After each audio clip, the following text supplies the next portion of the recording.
Nous allons aujourd'hui parler du film Désobéissance, réalisé par Sébastien Lelio, avec Rachel Weisz, Rachel McAdams et Alessandro Nivola. Alors, le pitch. Ronit, une jeune femme issue d'une communauté juive orthodoxe, mais ayant coupé les ponts avec celle-ci, revient à Londres lorsqu'elle apprend la mort de son père. Elle s'installe chez deux de ses anciens amis, aujourd'hui mariés ensemble. Sa présence et son passé vont provoquer de vives tensions dans sa communauté d'origine.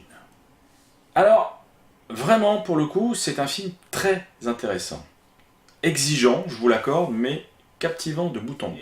C'est un long métrage dont les mystères se dissipent lentement, un peu comme quand on écarte un rideau sur une fenêtre pour laisser apparaître un paysage dans sa globalité. Voilà, c'est ce qui m'a plu dans ce film. Au-delà de son sujet, c'est la façon dont est gérée la construction du film qui m'a plu. C'est un film en fait dont chaque thématique vient remplacer une thématique précédente tout en l'englobant. Voilà, sans pour autant voilà, la balayer complètement. Alors le début du film est très austère, mais accrocheur. Hein. Bon, alors austère par sa photo, un peu grisâtre. Ça se passe dans une banlieue moche de Londres. Les personnages sont tous un peu taiseux. Voilà, et on se dit que on va assister peut-être encore à un énième choc des cultures entre une juive new-yorkaise libérée et une communauté juive orthodoxe. Sujet qui a été traité, me semble-t-il, pas mal de fois dans le cinéma. Subtilement, en fait, très subtilement, par petites touches, on comprend assez vite que c'est pas le cœur du film. C'est pas le cœur du film, parce que le réalisateur prend bien soin de pas sombrer dans la caricature, notamment dans sa représentation de cette communauté. Il y a un des anciens amis, David, un des anciens amis d'enfance de l'héroïne, Ronit, joué par Rachel Weisz, et a l'air d'avoir quand même de la distance par rapport à ses obligations de rituels divers. C'est-à-dire quand on voit quand il accueille son ami de toujours, hein, qui est parti depuis de longues années, mais on sent qu'il est heureux de l'avoir et elle est sur le point d'avoir un geste de tendresse envers lui, chose qu'il ne peut pas se permettre. Et il la repousse pas vraiment, il a juste un petit geste, mais avec un sourire un peu amusé. Voilà, on sent que si ça tenait qu'à lui, il l'aurait serré dans ses bras. Mais on sent que voilà, son choix de vie l'en empêche, mais on sent qu'il a quand même de la distance par rapport à ses usages, on va dire. Alors, autre scène intéressante, effectivement, lorsque il y a un repas de Shabbat, l'héroïne donc hésite à y assister, mais David, donc un de ses anciens amis, lui dit qu'il n'y a pas de problème, qu'elle peut rester, qu'il n'y a pas de souci. Elle est en mini-jupe, elle porte pas de perruque. Mais voilà, son ancien ami lui dit qu'il n'y a pas de souci. Donc on est à la fois dans un univers effectivement qui est plein de rigueur, d'interdits, et en même temps on sent qu'il y a quand même une certaine chaleur. Et pendant le repas, il y a effectivement quelques tensions générées notamment par une des femmes de rabbin présentes, mais contrebalancées par une tante de Ronit avec qui l'héroïne semble avoir beaucoup de complicité. Donc et puis c'est une discussion lors du repas, il y a une discussion assez libre, donc il y a des usages et des codes, mais voilà, on sent pas qu'il y a une chape de poil. Voilà, donc on n'est clairement pas dans un film qui est là pour critiquer la religion, ça fera peut-être pas plaisir à certains, mais c'est un fait, c'est pas le propos du film. Bon, et puis on découvre effectivement que c'est pas tant le départ de Ronit, de cette communauté, qui pose problème à la dite communauté, c'est plutôt les raisons de son départ. Alors voilà, les raisons de son départ sont claires, c'est pas vraiment un spoil, vous avez vu l'affiche du film, vous avez vu les résumés.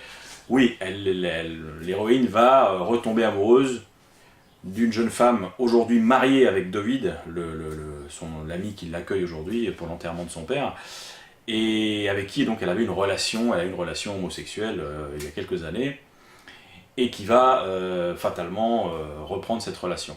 Et là on a l'impression qu'on va retomber dans finalement une thématique assez classique, c'est le rejet de l'homosexualité, sauf que alors il a bien lieu, évidemment, il a bien lieu. Le choix de raconter cette histoire dans cette communauté je pense que c'est juste pour exacerber voilà, cette non-acceptation de cette sexualité qui est totalement bannie. Mais une fois de plus, ça pourrait se passer dans n'importe quel milieu.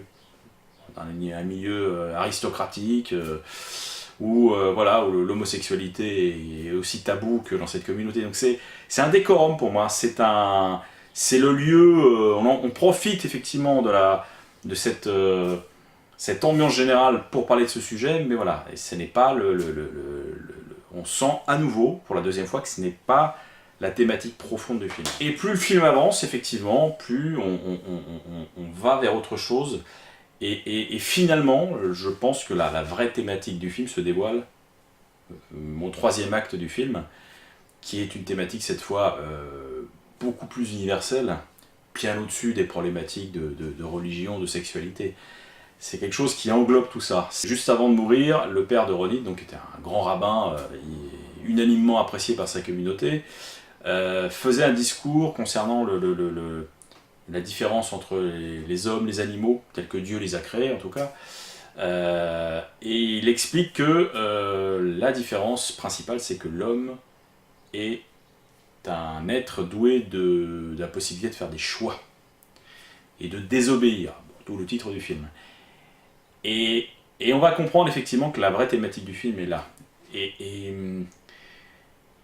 c'est très bien fait parce que chaque sous-thématique du film reste prenante et intéressante, mais à chaque fois le film avance vers explore d'autres territoires, et c'est vrai que cette thématique finale, elle prévaut sur tout le reste, quoi. Elle est bien plus intéressante et bien plus large que le simple spectre de la religion, etc. C'est pas le propos. Clairement, j'ai peut-être mal interprété le film, mais pour moi, c'est vraiment pas le fond du film. Et pour en revenir à cette thématique de la liberté de choix, voilà, le film ne prêche pour aucune paroisse, c'est-à-dire qu'il admet parfaitement, d'un côté, des gens aient choisi de passer leur journée à étudier la Torah et à ne faire que ça, grosso modo, et à s'isoler du monde extérieur, dès lors qu'il s'agit d'un choix conscient. C'est ce que nous dit en sous-texte le film, et idem pour le personnage qui a décidé de quitter cette communauté, donc Ronit, joué par Rachel Weisz. C'est un choix conscient et réfléchi de sa part, donc normalement, pas de problème, quoi. Voilà, c'est ce que prônerait, je dirais, la dernière thématique du film. Donc ça finit de faire de Désobéissance un film vraiment passionnant. Alors la fin, je vous cache pas que la fin m'a un petit peu, sur le coup, déstabilisé, parce que je l'ai trouvé très très dissonante par rapport à l'ambiance générale du film, qui est, comme je vous le disais, à l'austérité. Et il y a une fin un peu, alors, sans rentrer dans le détail, mais qui est un petit peu rassembleuse.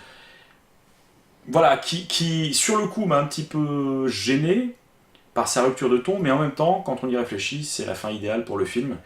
C'est une fin parfaite, c'est une structure de film comme je les adore, un cercle parfait, la boucle est bouclée à la fin du film, et ce de manière quand même assez intelligente. C'est une fin, pour moi, c'est une fin parfaite pour un scénariste, quoi. On n'aurait pas pu trouver de meilleure fin que celle-là, même si sur le coup j'étais un petit peu gêné, on va dire. Comme je vous le disais en préambule, c'est un film exigeant, mais jamais ennuyeux. Il y a une mise en scène très intéressante qui est en opposition avec l'attitude des personnages qui sont taiseux, qui n'ont pas le droit de dire les choses, qui ne veulent pas parler de certaines choses. Donc on est quand même dans quelque chose une ambiance un petit peu comme ça, rentrée en dedans chez tous les personnages. Et la mise en scène vient contrebalancer ça avec des scènes finalement assez physiques tout le temps, où les personnages marchent énormément. Je crois que j'ai rarement vu autant de plans où les personnages marchent. Un petit peu comme pour évacuer leur colère intérieure. Il y a des plans de Rachel Weisz, principalement elle, mais qui marchent tout le temps, rageusement, un petit peu comme comme une sorte d'exutoire. Quand les personnages sont pas contents, généralement on les voit partir, ouvrir la porte et partir de chez eux, et on suppose qu'ils vont faire un tour pour se calmer. Enfin, il y a, malgré l'austérité générale, il y a une mise en scène assez physique, ouais, c'est le mot, assez charnelle. Notamment également dans une scène de sexe entre Rachel Weisz et Rachel McAdams, qui est assez rageuse, on va dire, très crue, très réaliste, qui pourra peut-être par certains détails en choquer certains, mais qui est vraiment pareil, là, pour le coup très physique, très peu sentimental, mais qui vient rompre un petit peu avec le côté bien séance forcée de la plupart des personnages de l'histoire. Là, on a quelque chose de, on a l'impression que les deux personnages se libèrent enfin et sont enfin vrais l'une avec l'autre. Alors les acteurs sont tous extraordinaires, mention spéciale pour les deux rôles principaux, les deux rôles féminins principaux, Rachel Weisz et Rachel McAdams, qui incarne vraiment les personnages avec une implication et vraiment une vérité, comme c'est de l'excellent travail d'acteur, rien à dire.